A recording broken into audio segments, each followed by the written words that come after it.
Un saludo muy afectuoso para todos los amigos que han estado participando en la serie de reflexiones sobre profecía dentro de este canal. Como habíamos prometido, vamos a dedicar el día de hoy para responder las preguntas que llegaron de distintos lugares y que todas ellas, por supuesto, son interesantes, pero es tanto el número que tenemos que dividirlas en dos. Haremos la mitad en esta ocasión y la mitad el viernes de la próxima semana, con lo que terminamos las preguntas. Ese día anunciaremos también, Dios mediante, cuál va a ser la reflexión próxima, el estudio próximo que tiene que ver con algunas de las doctrinas de la Biblia que tal vez no se consideran excesivamente, pero que son importantes. Por tanto, anunciaremos todo eso el viernes de la semana que viene mientras respondemos las preguntas finales. Como tenemos tantas preguntas hoy, vamos a aprovechar el tiempo desde el principio contestando de la forma más breve posible a cada una de ellas. La primera es de Pablo Amaral y dice: ¿podría hacer un estudio del Salmo 91 en su contexto histórico, aplicación a hoy y al contexto de este tiempo de pandemia? Sin duda podríamos hacer, pero no está dentro del programa que estamos llevando a cabo. Por tanto, lo que sí te recomiendo, Pablo, es que te busques un libro fantástico que se titula El Tesoro de David, editado por la editorial CLIE, que es el comentario que Spurgeon y otros colaboradores hicieron a los Salmos. Y ahí podrás encontrar una provisión grande de ideas y de comentarios sobre este Salmo 91. También pregunta Raúl: ¿será posible un estudio de Efesios o de Romanos? Posible todo es, pero es muy difícil hacerlo en el canal, porque un estudio a la carta a los Efesios o a la carta a los Romanos exigiría como mínimo, no digo más, pero unos 6 meses aproximadamente, dándole media hora o un poco más en cada una de las semanas. Recomiendo que si quieres un estudio más o menos exhaustivo de estas dos epístolas, están en mi comentario al texto griego del Nuevo Testamento de la editorial CLIE, esa colección que son 20 volúmenes y es un comentario versículo a versículo de los libros del Nuevo Testamento. Feliberto pregunta: ¿quiénes son los que Satanás engaña para rebelarse contra Dios después del milenio? Bueno, al milenio, al reino milenial, entran solamente salvos por gracia mediante la fe. Cuando Cristo habló con Nicodemo, le dijo: mira, Nicodemo, si no naces de nuevo, ni ves ni entras al reino. Por tanto, al milenio van a entrar solamente los salvos. Durante ese tiempo tan extenso, 1000 años, hay sin duda ninguna una gran multiplicación de las personas. Nacen niños, se generan, se producen estos nuevos nacimientos que pasan a la madurez y a la juventud. Todas esas personas, por el hecho de ser hijos de creyentes, no adquieren la condición de salvos. Salvo es solamente aquel que deposita su fe en Cristo, lo recibe como Señor y Salvador personal. El ambiente bueno del milenio, Satanás atado, las tentaciones enormemente limitadas, permitirán que la gente, los hijos de los creyentes, vivan, dejadme decirlo de esta manera tan coloquial, como en una burbuja. Pero el hecho de vivir en una burbuja, como puede vivir hoy un niño que nace dentro de un hogar cristiano comprometido, un hogar de padres comprometidos con Dios, con la palabra, que viven en santidad de vida, etcétera, etcétera. Ese niño está en ese ambiente de esa manera, pero llegará un momento en que sea tocado por influencias externas y entonces puede variar notoriamente de cómo era cuando estaba con sus padres en su hogar. Así ocurrirá con las personas que nacen en el milenio. Los que no son salvos serán influenciados por Satanás y son los que van a ser llevados a esa gran conflagración final de rebeldía última contra Dios antes de cielos nuevos y tierra nueva. La misma persona, el mismo hermano, el mismo amigo nos pregunta: ¿cómo ve Juan las almas de los decapitados si están en el cielo? Apocalipsis 24. Bueno, el término alma significa persona en general en muchos lugares del Nuevo Testamento, y están en el cielo, son vistos en el cielo antes del tiempo de cielos nuevos y tierra nueva. Eso lo tienes en Apocalipsis capítulo 20, versículo 4. Los que han muerto durante un tiempo por el testimonio de Cristo se ven reflejados, manifestados en la presencia del Señor. Priscila Hilda.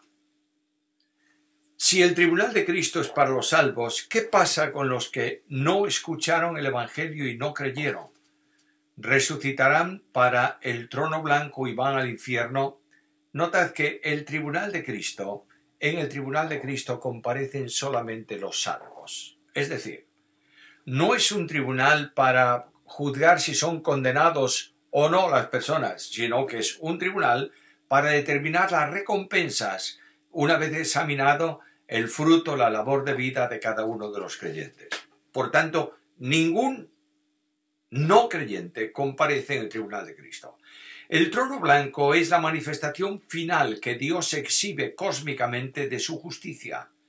Y en ese tribunal comparecen todos aquellos que no están escritos en el libro de la vida. Hay libros de obras que se abren, pero nadie se salva por obras, ni siquiera por las obras de la ley, como algunos están enseñando por ahí que dicen que algunos se salvarán porque han cumplido la ley. No es verdad. No es verdad. La ley, el cumplimiento legal, no salva a nadie.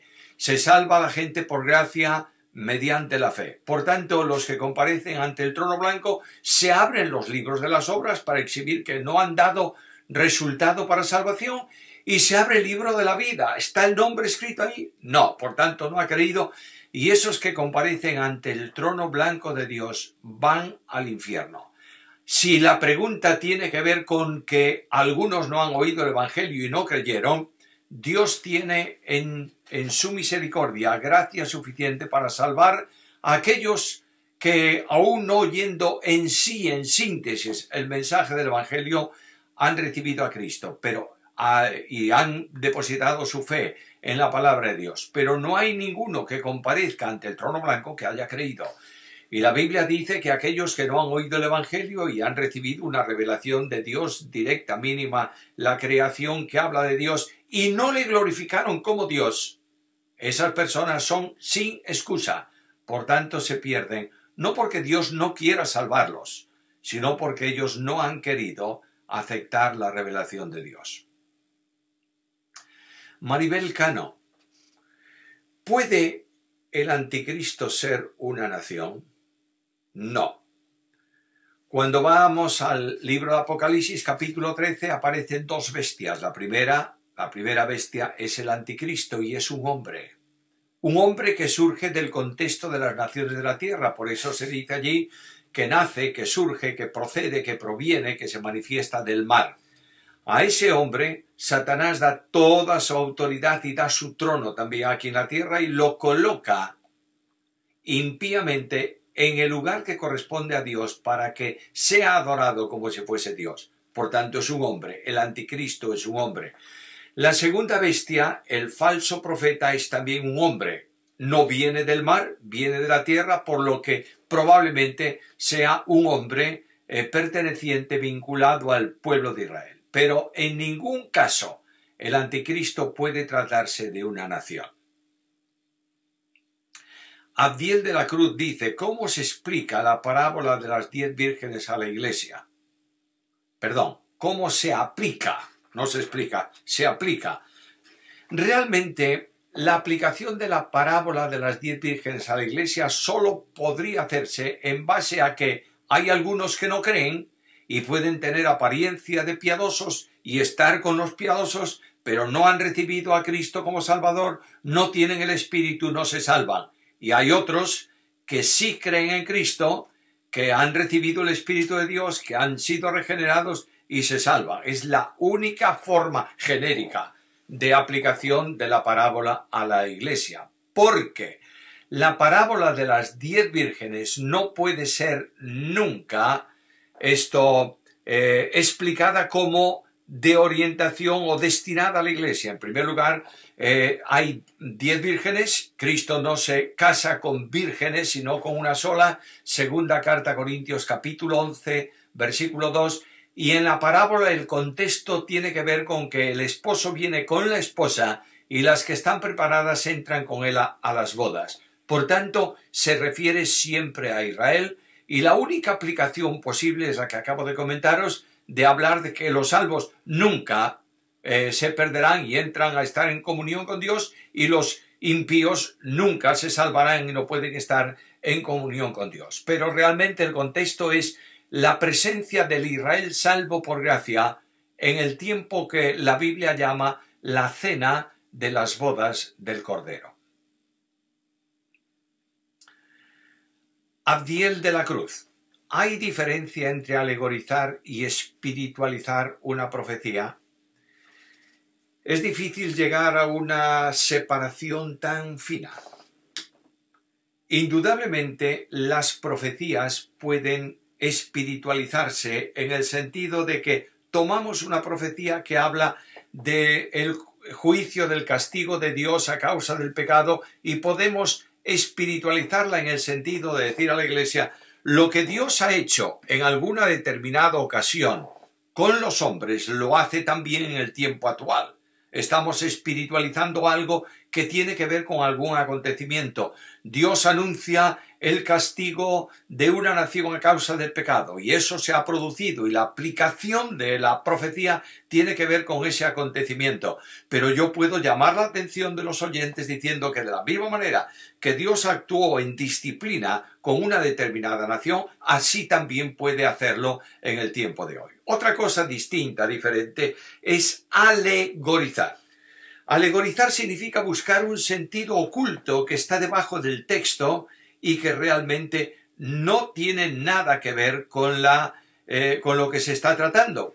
De manera que yo voy a una porción de la Escritura, como hacía, por ejemplo, Agustín de Hipona. Voy a una porción de la Escritura y digo que el hombre caído en manos de ladrones es el pecador, que el mesón es la casa de Dios, que las monedas que deja al mesonero son la ley y la gracia, y el mesonero es Pablo. Ese es un alegorismo absoluto que no tiene base alguna en el texto bíblico y simplemente es lo que al intérprete se le ha ocurrido. De manera que podemos espiritualizar. Pongo otro ejemplo para que esto quede claro, tomando algo del Nuevo Testamento. Cuando vas a las cartas del Nuevo Testamento, las cartas de Apocalipsis, mejor dicho, en el Nuevo Testamento, hay una carta dirigida a la Odisea, una iglesia infiel, una iglesia que ha marginado a Cristo, y hay ahí un versículo que dice: aquí estoy a la puerta y llamo.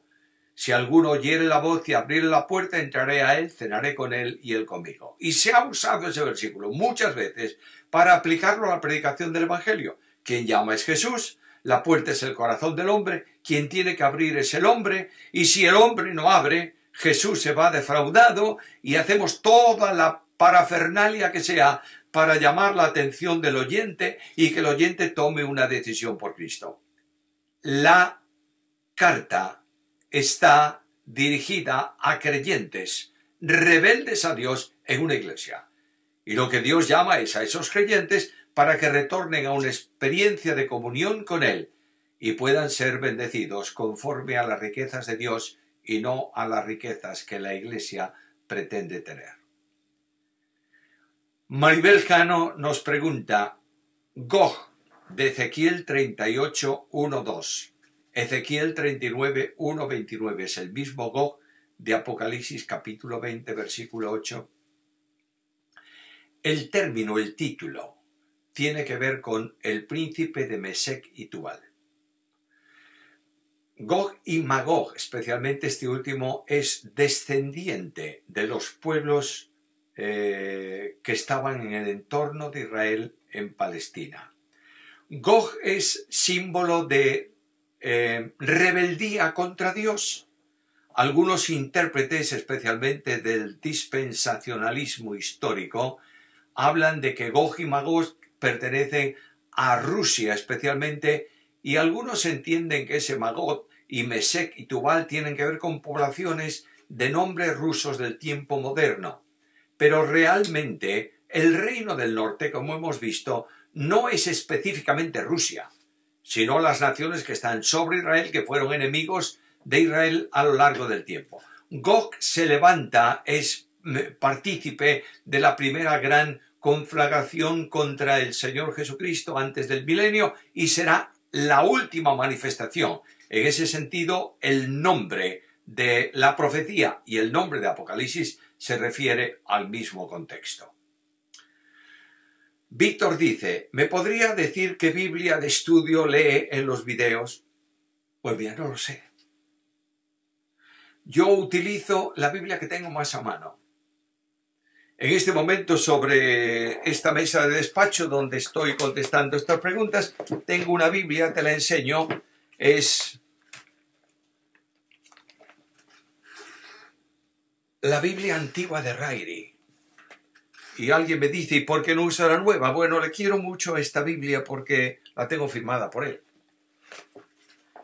Aquí en mi biblioteca tengo la temática de Thompson, tengo la de Ryrie ampliada, tengo la de MacArthur, tengo la Biblia de estudio de la traducción Reina Valera 77, tengo la Biblia anotada de Clie, la Biblia anotada llamada Matthew Henry, en fin, tengo varias Biblias anotadas, pero quiero hacer una precisión.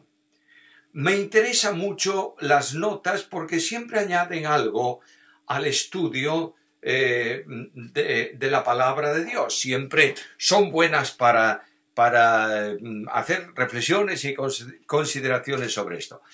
Pero lo que realmente vale de una Biblia anotada, ¿sabes lo que es? Lo que hay de la raya para arriba. Es decir, la palabra de Dios. De la raya para abajo está el comentario del que anotó, del que hizo las anotaciones. Siempre respetable. Debemos ser muy respetuosos con las notas y podemos aprender muchísimo de ellas. Pero yo quiero conocer lo que Dios dice por medio de su palabra. Benjamín pregunta, según Apocalipsis 9:18, la tercera parte de los hombres mueren.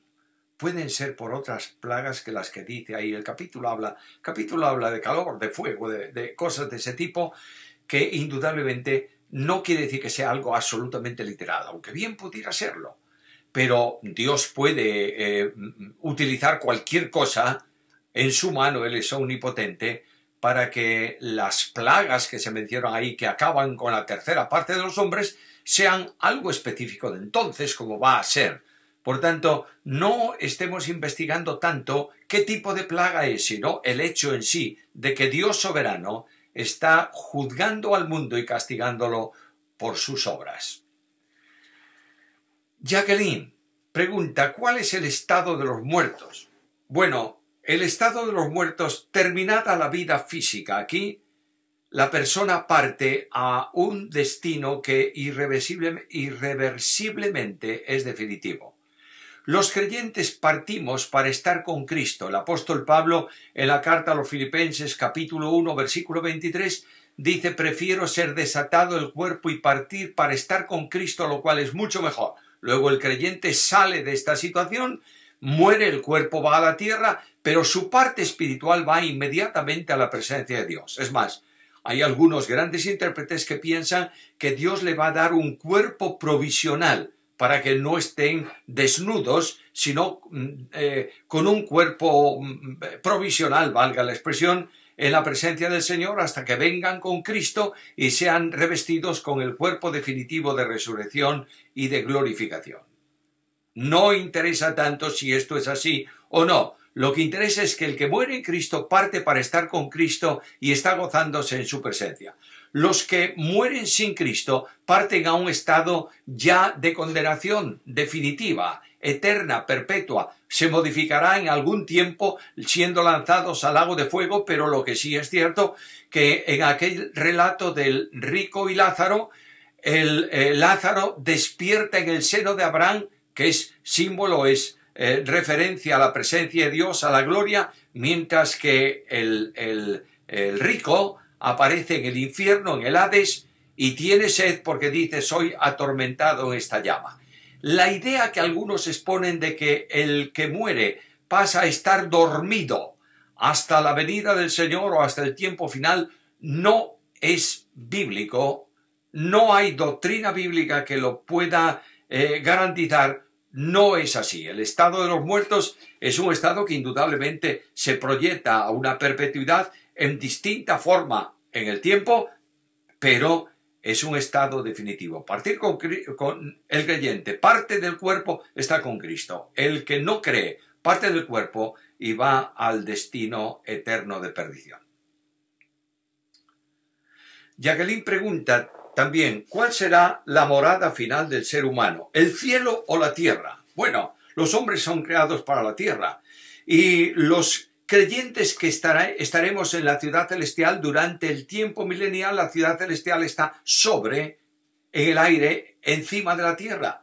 Pero ya en el estado eterno, cielos nuevos y tierra nueva, la ciudad celestial baja a la tierra y dice que allí Dios morará con los hombres. Es decir, el destino eterno del hombre está en la tierra para lo que fue creado, y el cielo, en el sentido de estar con el Señor, de disfrutar de su gloria y su presencia, estará en tierra nueva cuando el Señor rehaga todo aquello que será reformado después de haber sido pasado por el fuego. Feliberto pregunta, en Mateo 24:30, 1 Tesalonicenses 4:10, parece lo mismo. ¿No es el mismo evento? No. En Mateo 24:30 se habla de la venida del Señor a la tierra, literalmente. En Tesalonicenses 4:16 es el encuentro de los creyentes con el Señor en el aire, no en la tierra.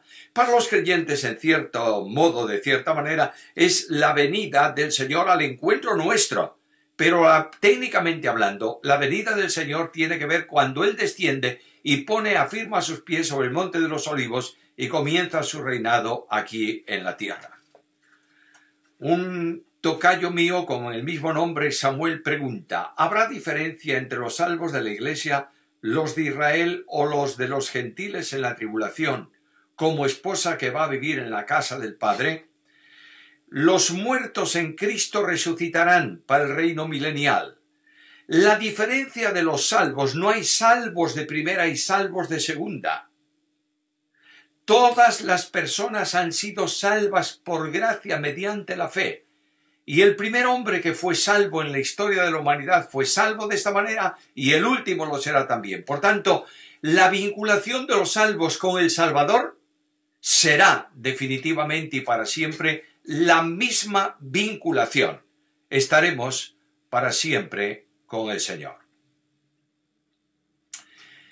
Iglesia Cristiana pregunta: las señales de Mateo 24, 1, 29 y las que se señalan a partir del 29 son antes del arrebatamiento o durante la tribulación. Son señales que preceden a la tribulación. No anteceden al arrebatamiento. Para el arrebatamiento de la Iglesia no hay señales determinadas, sino simplemente lo que Dios nos pide es que estemos esperando al Señor, no a las señales. Así que las señales de Mateo capítulo 24, en todo el capítulo, son durante la tribulación y no antes del arrebatamiento de la Iglesia.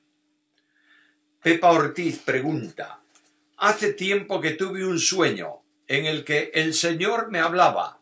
¿Tiene sentido, a la luz de Apocalipsis, que el Señor me haya dicho: yo ya he tomado lo que me corresponde? Mi querida amiga y hermana, no hay sueños de revelaciones nuevas que no estén en la Biblia.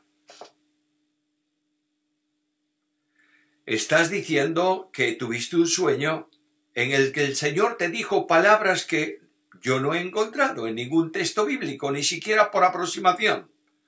Por tanto, no hay ninguna revelación nueva, y todo cuanto se añada como un sueño, estamos quebrantando el mandamiento: no añadirás nada a la palabra de Dios. Los sueños pueden recordarnos textos, pueden trasladarnos a experiencias que hemos visto o leído en la profecía, etcétera, etcétera, etcétera, pero no a nuevas revelaciones. No son posibles ya, porque Dios no hace revelación por apóstoles ni por profetas que no existen hoy, en el sentido técnico de la palabra, como personas escogidas por Dios para revelar su verdad a los hombres. Yasmín dice que la salvación nunca se pierde. Se refiere a algo que yo he dicho en alguno de los estudios. ¿Cree que pase lo que pase, haga lo que haga, la gente al final serán salvos? No, no, no. La salvación no es universal, no es para todos. Pero lo que quiero afirmar y quiero que se entienda con toda claridad es que el que tiene la salvación no se pierde, pase lo que pase. Incluso aunque haya caído un grave pecado.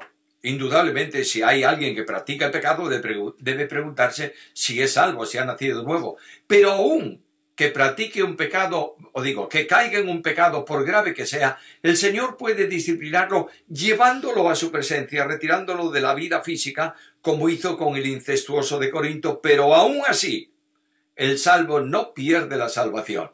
Y el que no es salvo, al final del tiempo, tampoco la adquiere, porque ha rehusado creer en el mensaje de vida y en el Señor Jesucristo. Josué pregunta, ¿qué base bíblica hay para distinguir entre arrebatamiento y segunda venida? Pues oye, tan simple y tan sencillo como el ejemplo que acabo de poner hace un momento. Arrebatamiento, 1 Tesalonicenses 4, es el traslado de los creyentes al encuentro con el Señor Jesucristo en el aire. Segunda venida es el descenso de Cristo conforme a las profecías de Antiguo y Nuevo Testamento a la tierra, para poner sus pies sobre el monte de los olivos y comenzar un tiempo admirable de reinado terrenal en lo que se conoce como el milenio. Maribel Cano pregunta, ¿por qué los 24 ancianos son símbolos de la Iglesia? Bueno, algunos entienden que son ángeles especiales y yo respeto tremendamente a los expertos en Biblia que afirman esto, pero yo voy a la Biblia y me encuentro con que esos 24 ancianos tienen coronas. Ningún ángel es coronado, solo los creyentes.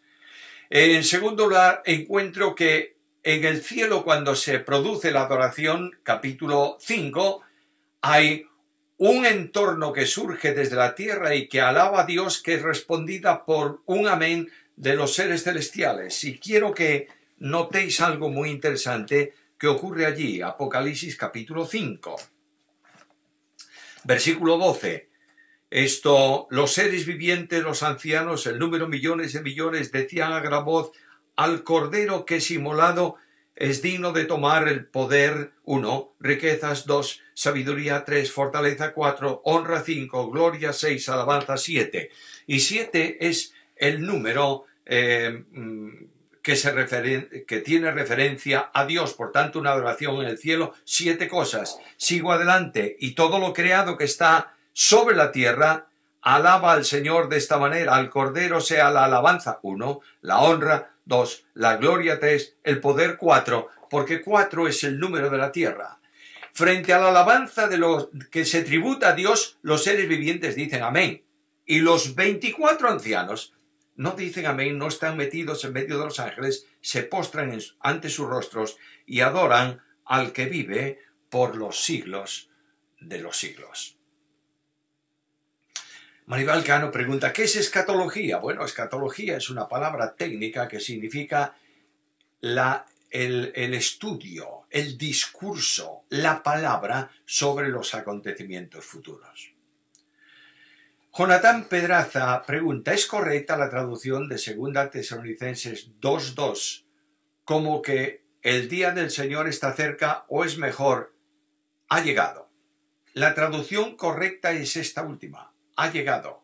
De modo que los tesalonicenses tenían un problema, estaban pasando por un tiempo de tribulación y ellos decían, ¿será que ya ha llegado la tribulación? Y Pablo tiene que decirle, no, la tribulación no ha llegado porque tienen que cumplirse una serie de cosas. Por tanto, el texto correcto no es como que el día del Señor está cerca, sino el día del Señor ha llegado.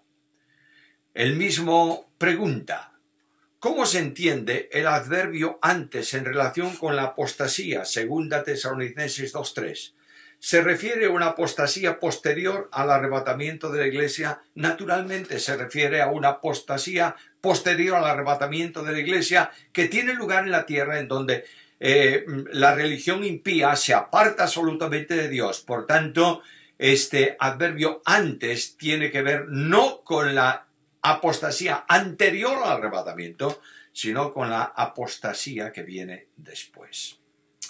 Otra vez Jonatán Pedraza pregunta, ¿no se hace violencia al texto de Daniel 9:27 al cambiar confirmará por firmará y un pacto con muchos por el pacto? Sin duda ninguna, no sé si se hace violencia en sí, pero lo que hay en el texto es esto. Confirmará, no firmará. Es decir, no se establece un pacto que se firma en ese momento, sino es un pacto hecho que se confirma. Y puede ser que ese pacto hecho por el anticristo con el Israel incrédulo venga de un tiempo atrás y se confirma en un determinado momento cuando comienza la experiencia de la tribulación o el tiempo de la tribulación. Y no es un pacto, sino el pacto. Es decir, el pacto que el anticristo firma con el Israel apóstata. Castillo Salgados pregunta, ¿por qué hay una diferencia de 45 días entre Daniel 12:12 y Apocalipsis 12:14? Bueno, es difícil determinar la razón absoluta de ese asunto, pero muy probablemente esa diferencia de tiempo es el tiempo que transcurre entre la venida literal del Señor a la tierra, el juicio de las naciones, el juicio de Israel, la limpieza de la tierra y la inauguración del reino. Durante ese tiempo, 45 días de horas cronométricos de la tierra, se produce todos esos acontecimientos. De manera que es la respuesta que yo encuentro más acertada para esa situación. ¿Dónde nos apoyamos para decir que los 144.000 son judíos y predican en la tribulación? Pues mira, de una forma muy fácil, capítulo 7 de Apocalipsis. Versículo 4. Oí el número de los sellados, 144.000 sellados de todas las tribus de los hijos de Israel. De modo que son de Israel. No hace falta más. ¿Y predican en dónde? En la tribulación, porque esos capítulos de Apocalipsis corresponden ya al tiempo de la tribulación. Joel pregunta, ¿los dos testigos ejercen su ministerio en la primera o en la segunda mitad de la tribulación? Probablemente en la primera mitad de la tribulación, porque aparecen antes de la séptima trompeta, y la séptima trompeta es el sonido, digamos así, que anuncia el comienzo de la segunda parte de la tribulación. Andrés pregunta, ¿cómo se lee en 1 Tesalonicenses que vamos a recibir al Señor en el cielo en su venida y el Señor viene al final de la tribulación? Ya hemos respondido a la pregunta. Venida ahí tiene que ver con el encuentro. El Señor viene a buscar a la iglesia en el cielo, no en la tierra. Y segunda venida es el regreso del Señor literalmente a la tierra. Por último, Damián pregunta, ¿por qué no se nombra la tribu de Dan en los 144.000 y se menciona la de José? Bueno, no hay respuesta bíblica, no hay base bíblica para decir, la Biblia dice que es por esto, pero podemos suponer que Dan está muy vinculado con la idolatría más perniciosa de Israel y no aparece ahí su nombre, como tampoco aparece, tal vez por la misma razón, el nombre de Efraín. Hemos llegado al final de esta serie de preguntas. Dejamos otras tantas más para el próximo viernes, si Dios quiere, y en esa ocasión vamos a presentar con la ayuda del Señor el tema que nos va a ocupar en la semana siguiente. A todos vosotros una bendición muy especial. Que el Señor añada su gracia en vuestras necesidades y permita que viváis para su gloria en el tiempo hasta que nos veamos de nuevo.